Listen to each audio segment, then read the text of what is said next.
السلام عليكم. أنف أنثوي يفتقد إلى بعض المعايير الأنثوية الجميلة، كمان بتعاني من وجود بروز كبير في ظهر الأنف زي ما احنا شايفين. الجزء العلوي منه عظمي هنشتغل عليه بجهاز الفيزو أثناء العملية.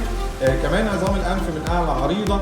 أرنبة الأنف تفتقد إلى التفاصيل، كمان تفتقد إلى التدعيم، عشان كده بتقع بسهولة أثناء الضحك. دعواتكم وننزل لكم النتيجة بعد العملية مباشرة إن شاء الله. شكرا لدعواتكم الجميلة. باختصار هو ده سحر الفيزو وسحر الليزر في تجميل الأنف. زي ما احنا شايفين جمال ظهر الأنف أصبح منحوت بامتياز. زي ما احنا شايفين عظام الأنف من أعلى تم نحتها. أرنبة الأنف أصبحت من أجمل ما يكون بعد أن تم تحديد ملامحها بامتياز وتم تدعيمها لتكون سبورتد وتعكس نقطة النور السايط عليها، وأصبحت بإذن الله تستمتع بتنفس أفضل وضحك أجمل إن شاء الله. شكرا لكم.